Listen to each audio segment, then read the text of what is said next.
నమస్తే, welcome to our channel. YCP అధినేత YS Jaganmohan Reddy గారు పాదయాత్ర చేసి నేటికి 8 ఏళ్లైందని చెప్పి వైసీపీ కీలక నేతలందరూ కూడా సంబరాలు చేసుకుంటున్నారు.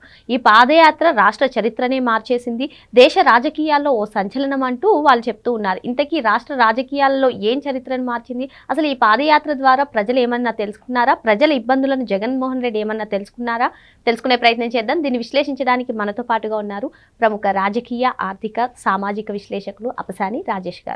నమస్తే సార్. నమస్కారం. జగన్మోహన్ రెడ్డి గారు పాదయాత్ర చేసి నేటికి 8 ఏళ్ళు అయిందని చెప్పి వైసీపీ సంబరాలు చేసుకుంటుంది సార్. మరి ఆయన చేసినటువంటి పాదయాత్రలో ప్రజల కష్టాలు విన్నారు. జగన్మోహన్ రెడ్డి నేను విన్నాను అంటుగా సాగింది. అదే 2019లో మాకు భారీ విజయాన్ని తెచ్చిపెట్టిందని కూడా అంటున్నారు. ఈ పాదయాత్ర వల్ల జగన్మోహన్ రెడ్డి గారికి లాభం చేకూరింది, కానీ రాష్ట్ర ప్రజల సమస్యలను ఆయన పట్టించుకున్నారా? అధికారంలోకి వచ్చిన తర్వాత ఆ సమస్యలను తీర్చడం పైన ఫోకస్ చేశారా? ఇదంతా ఒక ఎత్తు అయితే, మరో పక్కన రాష్ట్ర చరిత్రనే మార్చేసిందని వాళ్ళు అంటున్నారు సార్. మరి ఏం చరిత్రను మార్చింది, ఏం చెప్తారు? ఇప్పుడు వాస్తవంగా ఈ రోజు నవంబర్ 6వ తారీఖు రోజు 2017 సంవత్సరంలో జగన్మోహన్ రెడ్డి గారు ఇడుపులపై నుంచి ఆయన పాదయాత్ర మొదలుపెట్టారు. పాదయాత్ర మొదలు పెట్టి 14 నెలల కాలంలో 3600 కిలోమీటర్ల పాదయాత్ర ఆయన చేశారు. అంటే 420 రోజుల్లో 3600 కిలోమీటర్లు, అంటే per day on and average less than 8.5 to 9 kilometres padayatra జరిగింది అయింది. మనకి మోడళ్ళు ర్యాంప్ వాక్ చేస్తుంటారు కదా, అట్లా చేసినా కూడా రోజుకి 8-9 కిలోమీటర్లు అవుద్ది. జగన్మోహన్ రెడ్డి గారు ఆ పాదయాత్ర చేయడం ద్వారా ఆయన అధికారం దక్కింది వాస్తవమే. దేశ గతిని మార్చింది, దేశంలోనే సంచలనం, రాష్ట్ర చరిత్ర మార్చింది అంటున్నారు కదా, అది కూడా 100% వాస్తవమే. విభజన జరిగిన రాష్ట్రం, గ్రామీణ నేపథ్యం ఉన్న రాష్ట్రం, పెద్దగా పారిశ్రామికీకరణ లేని రాష్ట్రం, విద్యా వైద్యం ఉపాధికి పక్క రాష్ట్రాల మీద ఆధారపడుతున్న రాష్ట్రం, కరెంటు కోతలతో సతమతమవుతున్న రాష్ట్రం, లోటు బడ్జెట్తో ఏర్పడ్డ రాష్ట్రం. 2014లో రాష్ట్ర విభజన జరిగిన నాడు వారసత్వంగా 5 కోట్ల మంది ప్రజలకు దక్కిన రాష్ట్రం తీరది. అటువంటి రాష్ట్రానికి తొలి ముఖ్యమంత్రిగా చంద్రబాబు నాయుడు గారు బాధ్యతలు చేపట్టి ఆయన జాతీయ ప్రాజెక్టుగా ప్రకటించబడ్డ పోలవరం ప్రాజెక్టు కళ సాకారం అవ్వాలి అని అంటే ముంపు మండలాలు మాకు ఆంధ్రప్రదేశ్ రాష్ట్రానికి విలీనం చేసి తీరాలి అని చెప్పని డిమాండ్తో మొదలుపెట్టి, అంటే ఒక ప్రాజెక్టు కళ సాకారం అవ్వాలి అని అంటే ఆ ప్రాజెక్టు ముంపు ప్రాంతం వేరే రాష్ట్రంలో కనుకుంటే ఇవాళ కొద్ది వందల ఎకరాలు ఒరిస్సా, ఛత్తీస్గఢ్ రాష్ట్రాల్లో ఉన్నందుకు వాళ్ళిద్దరూ ఈ పోలవరం ప్రాజెక్టు డిజైన్ మార్చమని సుప్రీంకోర్టుకి వెళ్ళారు. అదే మొత్తం ముంపు ప్రాంతాలు తెలంగాణ రాష్ట్రంలో ఉండుంటే అసలు పోలవరం ప్రాజెక్టు కళ అనేది సాకారం అయ్యేదా? కాబట్టే రాష్ట్ర విభజన నాడే, స్టేట్ ఫార్మేషన్ డేకి ముందుగానే ఆ విభజన విలీన మండలాలు, అంటే ముంపు గురవుతున్న మండలాలని ఆంధ్రప్రదేశ్ రాష్ట్రంలో విలీనం చేసే నిర్ణయంతో మొదలుపెట్టి ఆయన ఆ ప్రాజెక్టు కళ సాకారం అవడానికి మార్గం సుగమం చేయడంతో మొదలుపెట్టి రాజధాని లేని రాష్ట్రానికి ఒక రాజధానిని సమకూర్చారు. దాని నిర్మాణ ప్రక్రియ మొదలుపెట్టారు.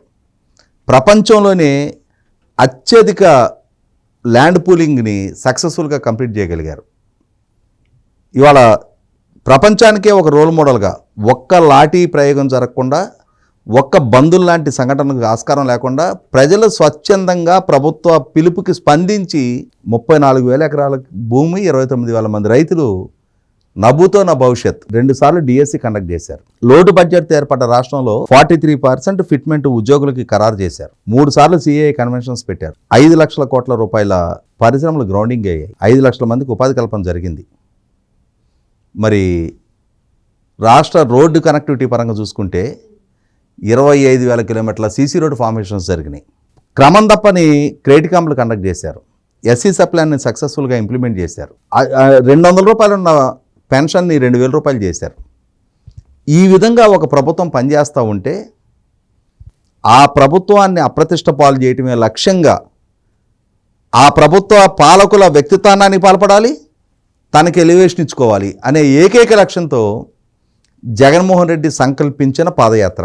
ఆ పాదయాత్ర సందర్భంగా, ఆ పాదయాత్రకు ముందు, పాదయాత్ర తర్వాత కూడా నాడు పాలకుడుగా ఉన్న చంద్రబాబు నాయుడు గారి ప్రభుత్వం తీసుకునే ప్రతి నిర్ణయంలో దుర్దేశాలు ఆపాదిస్తూ ప్రచారం చేశారు. వాళ్ళకు ఒక సోషల్ మీడియా ఉంది, వాళ్ళకు ఒక సొంత మీడియా ఉంది.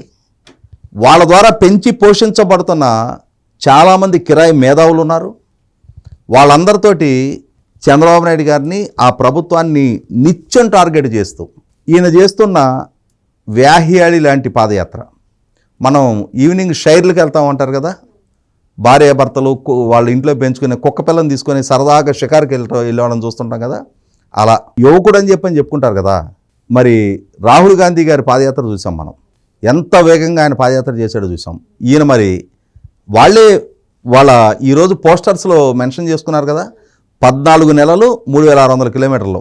ఈయన పాదయాత్ర జరిగే సమయంలోనే ప్రతి శుక్రవారం కోర్టుకు హాజరు కావాల్సి వచ్చేది. సో గురువారం బ్రేక్ ఇచ్చేవాడు, శుక్రవారం కోర్టు, శనివారం ఇంటి దగ్గర రెస్టు, మళ్ళీ ఆదివారం రోజు జాయిన్ అయ్యేవాడు.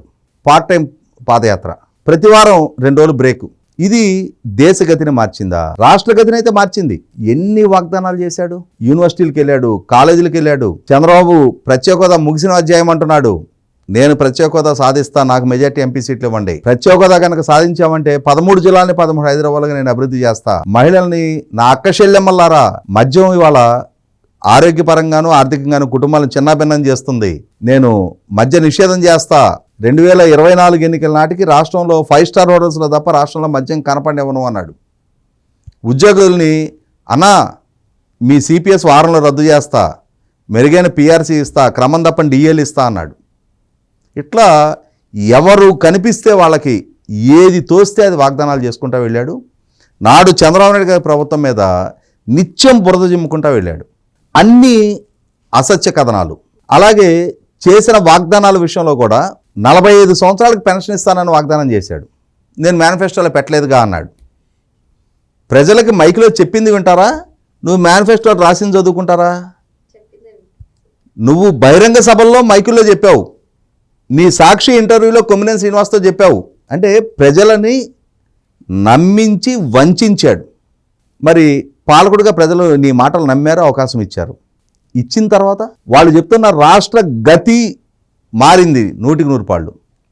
రాష్ట్ర రాజధాని ఎక్కడ వేసిన గొంగళ అక్కడ. పాలకుడిగా బాధ్యతలు చేపట్టిన తొలినాళ్లలోనే ప్రజావేదిక కూల్చివేతతో మొదలుపెట్టాడు. ప్రజావేదిక కూల్చేయి, అన్నా క్యాంటీన్లు రద్దు చేయి, ఉచిత ఇసుక పాలసీ రద్దు చేయి, పవర్ పర్చేసింగ్ అగ్రిమెంట్లు రద్దు చేయి, పోలవరం మచిలీపట్నం పోర్టు వెలుగొండ ప్రాజెక్టు టెండర్లు రద్దు చేయి, అమరావతి పనులు రద్దు చేయి, సింగపూర్ సంస్థలకి అమరావతి స్టార్టప్ ఏరియా ప్రాజెక్టు రద్దు చేయి, Ramayapatnam Asian paper pulp unit రద్దు చేయి. ఈ రద్దుల పరంపరను కొనసాగించాడు. దాని ఇంపాక్టు పారిశ్రామికవేత్తలు, పెట్టుబడిదారులు రాష్ట్రం వైపు మొహం చూపటం మానేసి నిరుద్యోగ యువతకి 2,32,000 ప్రభుత్వ ఉద్యోగాలు ఇస్తానన్నాడు. ఆ వాగ్దానం గాలికి పోయింది. 9,800 ఉద్యోగాలతో ఒక నోటిఫికేషన్ ఇస్తే 1,00,000 ఉద్యోగాలు ఇస్తానన్నావు, ఇవాళ ఈ 9,800 ఉద్యోగాలు ఏంటి? ఇది జాబ్లెస్ క్యాలెండర్ అయ్యా, జాబులు క్యాలెండర్ ఇస్తానన్నావు నువ్వు అని చెప్పని రాష్ట్రంలోని అన్ని రాజకీయ పక్షాలకు సంబంధించిన యువజన విభాగం, విద్యార్థి విభాగాల నాయకులు వాళ్ళొక నిరసన కార్యక్రమం టేకప్ చేస్తే వాళ్ళని అరెస్ట్ చేసి సీఎం ఇంటి మీదకి రేప్ అటెంప్ట్ చేయడానికి వచ్చారని కేసులు పెట్టారు. మేజిస్ట్రేటు ఎవరిని రేప్ చేయబోయారా అని చెప్పని ముక్కదొబ్బులు పెట్టి ఆ ఛార్జ్షీట్ రిటర్న్ చేశారు, రిమాండ్ రిపోర్ట్ రిజెక్ట్ చేశారు. ఇటువంటి పాలన, రాష్ట్రానికి ఒక రాజధాని లేదు, అప్పులు కుప్పగా మార్చి చేసిన వాగ్దానం ఒక్కటి నెరవేర్చుకోకుండా మెరుగైన పిఆర్సీ ఇస్తానని చెప్పిన ఉద్యోగస్తులకి 43% చంద్రబాబు నాయుడు గారు ఇస్తే ఈయన ముక్కి మూలిగి 2019లో ఖరారు చేయాల్సిన ఫిట్మెంట్ 2022 జనవరి దాకా డ్రాగ్ చేసి 23% ఖరారు చేశాడు. సిపిఎస్ రద్దు గురించి అడిగితే సజ్జల రామకృష్ణారెడ్డి వచ్చి ఆ రోజులో జగన్మోహన్ రెడ్డి గారికి దాని గురించి అవగాహన లేక వాగ్దానం చేశాడని చెప్పారు. పారిశ్రామిక పెట్టుబడులు లేవు, 13 జిల్లాలని హైదరాబాద్లో అభివృద్ధి చేయటము లేదు. ఒక నైరాశ్యంలో యువత మునిగిపోయింది. కాబట్టే జగన్మోహన్ రెడ్డి మమ్మల్ని వంచాడు అని ప్రజలు రియలైజ్ అయ్యారు. కాబట్టే పాదయాత్రలో అతను ఇచ్చిన వాగ్దానాలని నమ్మాం మేము, అతని ప్రసంగాల పట్ల ఆకర్షితులయ్యాం. అతని ప్రచార సాధనాలు, అతని ప్రచారాలు, అతని ప్రసార సాధనాలు మమ్మల్ని వంచాయని చెప్పని రియలైజ్ అయిన ప్రజలు పాలకుడిగా 5 ఏళ్ళు చూసిన తర్వాత ఇటువంటి పాలకుడికి ప్రతిపక్ష హోదా ఇచ్చినా కూడా ఈ రాష్ట్రానికి అవమానమేనని చెప్పని భావించి మొన్నటి ఎన్నికల్లో ప్రతిపక్ష హోదా కూడా దక్కనివ్వాల. 151 స్థానాల నుంచి బండకేసి కొడితే 11 స్థానాలకి పరిమితం అయ్యాడు. మరి రాష్ట్రం దక్షిణాదిలో పర్ క్యాపిటల్ ఇన్కమ్ పరంగా మిగిలిన రాష్ట్రాల కన్నా తక్కువగా ఉంటే ఆ రాష్ట్రాల సరసన తలెత్తుకొని తాము కూడా సగర్వంగా నిలదొక్కుకోవటానికి కావాల్సిన చర్యలు 14-19 మధ్య చంద్రబాబు నాయుడు గారు తీసుకుంటే రాష్ట్రానికి ఒక బ్రాండింగ్ క్రియేట్ చేసి సన్ రైజ్ స్టేట్ ఏపీ అని చెప్పని రాష్ట్ర బ్రాండింగ్ని ప్రమోట్ చేస్తూ ఉంటే, రాష్ట్ర రాజధాని నిర్మాణాన్ని వేగవంతం చేస్తూ ఉంటే, పోలవరం ప్రాజెక్టుని పరుగులెత్తిస్తూ ఉంటే, పారిశ్రామిక పెట్టుబడులు రప్పిస్తూ ఉంటే వాటిని అన్నింటినీ కాదనుకున్న పర్యవసానం, జగన్మోహన్ రెడ్డిని ఎంపిక చేసుకున్న పర్యవసానం రాష్ట్రంలో అసంపూర్తిగా మిగిలిపోయిన భవనాల్లో గబ్బిలాలు తిరిగాడిని. ఇది జగన్మోహన్ రెడ్డి ఘనత. రాష్ట్రాన్ని, రాష్ట్ర చరిత్రని పురోగమించాల్సిన స్థితి నుంచి తిరోగమింపజేసిన నేపథ్యం జగన్మోహన్ రెడ్డిది. కాబట్టి ఎస్, జగన్మోహన్ రెడ్డి పాదయాత్ర రాష్ట్ర చరిత్రని మార్చింది కాబట్టి రిలీజ్ అయిన ప్రజలు జగన్మోహన్ రెడ్డి చరిత్ర కూడా రాష్ట్ర ముఖ్యమంత్రి స్థాయి నుంచి ప్రతిపక్ష హోదా కూడా లేని స్థితికి అతను పరిమితం చేశారు. మరో అంశంతో మళ్ళీ కలుద్దాం. Thank you sir.